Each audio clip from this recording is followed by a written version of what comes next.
the 8-month sleep regression. If you know me or have followed me for some time, you'll know that I really don't like the word regression. Why? Because it's not really a regression. Just because sleep becomes difficult or hindered doesn't mean they're actually regressing. Your child's never regressing. They're moving forwards. They're actually progressing. And because of their progress and because of the progressions I'm going to talk about in a minute, it can cause disruption to sleep, especially if you're not ahead of the game and aware of what they need and what they need you to help them with.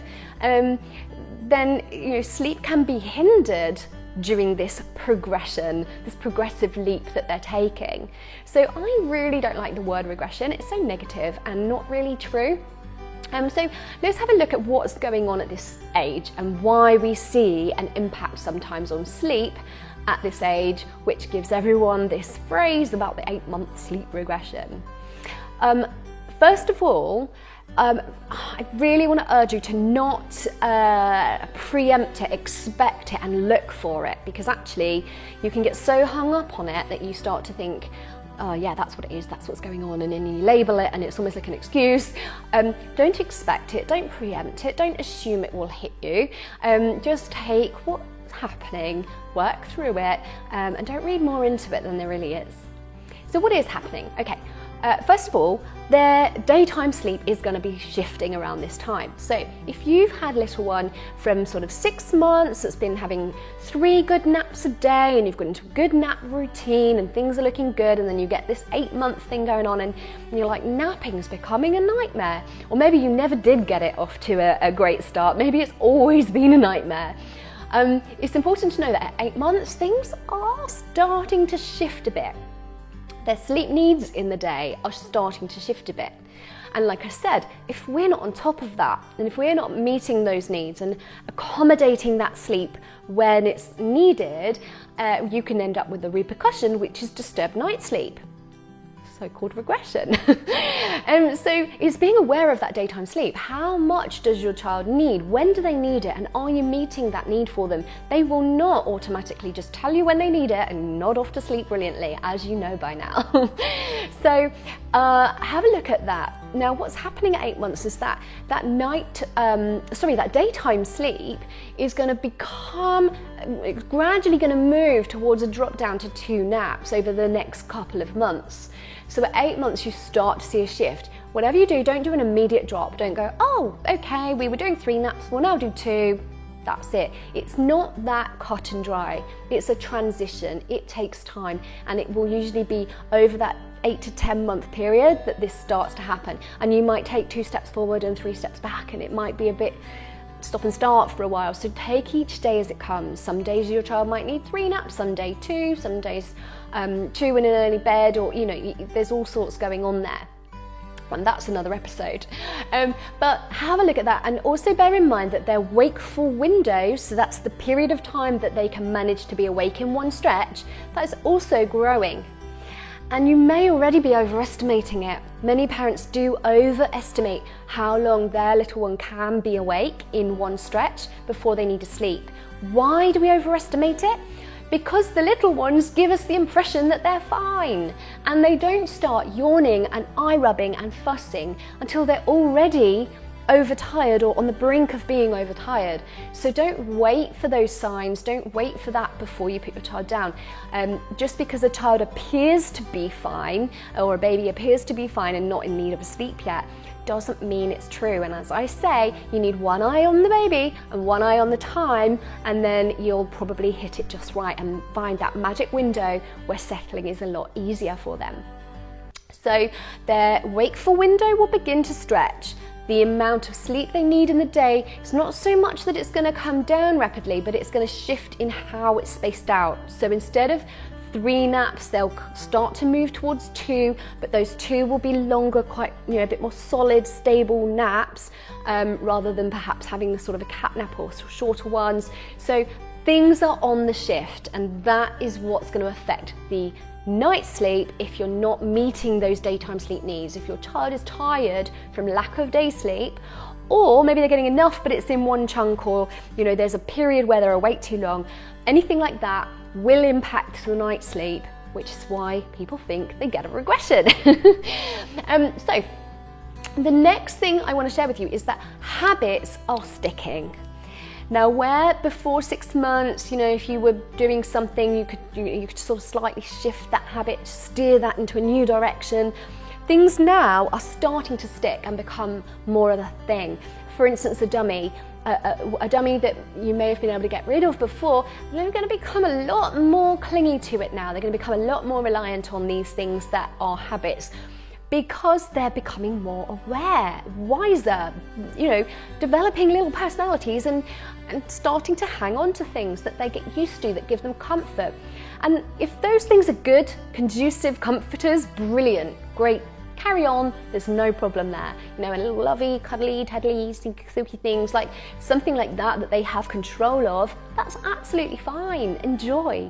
But if it's something that is not really a good, sustainable, useful thing, and they're clinging onto it, then you really want to start thinking about getting rid of that, moving on to something else that actually you can use for the long term. So habits are starting to stick, make sure they are good ones. Other things that are in their sort of habits thing that you want to stick, the good ones, are things like having a really nice bedtime routine, having those steps you do in the lead up to bedtime, those same steps in the same order every single night.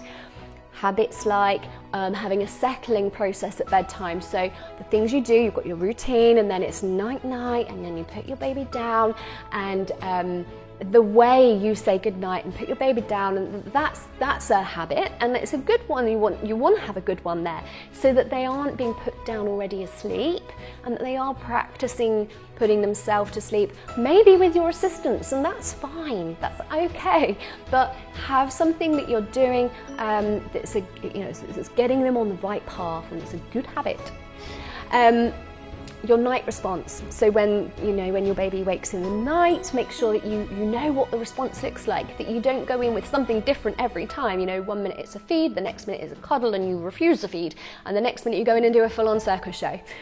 So make sure, and this happens, make sure you know what your night response looks like. It might be that, okay, well at this point I go in and I feed, but the other wake-ups I go in and I give a cuddle or a pat and a reassuring shush shush shush, or whatever it looks like for you, but make sure you know what that is, and that you, the other caregivers in your child's life, whoever goes, the baby gets the same thing every time. And that's so important, not only so for their learning and for their development and for their ability to go back to sleep, but it's kinder so they know what to expect, and they're not confused and going, well, last time you did this, and I want that. If you're consistent, they know where they stand, which is actually kinder on them. But also for their security.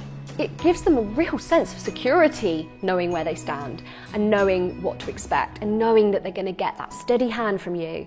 They're going to get a consistent, steady response. They might not always like it. Wait till your children are older. They might not always like what you tell them, but if they can rely on you to always be consistent with your response and not float and waver in the wind with your response, they might not like it, but they'll certainly feel safe and secure, which is really important for their secure attachment and that general security. And so the third thing I want to share with you is that at this age, around this 8-month period, another thing that can impact things is their awareness for where they are and where they're not, or where you are and where you're not, is also really coming together. So they start to know when you're there, when you're not there, when you're in the room, when you leave the room, when they're becoming a lot more aware of this. And this is why, again, at this age, you can see a bit of clinginess, like, well, wait, don't go, stay with me. And that's all very natural. It's all fine. And sometimes the slightest sign of a baby uttering any kind of unhappiness with you leaving the room, people think, oh my gosh, separation anxiety. Anxiety is a strong word, I think. Perhaps no, just getting used to something, more curious, more aware. It doesn't immediately mean it's separation anxiety. That just sounds so strong. So let's not label all these things so harshly, come on. your baby is going to become more aware of when you're there, when you're not there, and you want to give them that room to explore, to crawl over in a baby group and interact with another child. When they look over their shoulder, they can see you're still there. They know you're still close by. You don't just disappear. It's really healthy exploration that you want to encourage, and that reassurance that it's okay, I'm still here, and okay, I go, I come back. I go, I come back. You can even play little games like this with them on the floor. But yeah, knowing that they have that heightened awareness, they're a lot more aware of what's going on around them at this age as well. So lots is going on, they're developing, they're progressing, because of all these developments. If we're not moving with them, and if we're not keeping up with that, and we're trying to keep them on the schedule they were on, or the napping they were doing, or the whatever before, then they end up tired, they end up out of sorts, they end up not really knowing what's going on or where they stand, and then you get disturbed night sleep, and we start to then look at thinking that that's some kind of a regression. It's really not a regression at all. I hope this helps you at this 8-month stage. It can be really challenging. Just know that actually, even though right now it feels like it's your life, it's not. In a matter of weeks, it's all going to change again.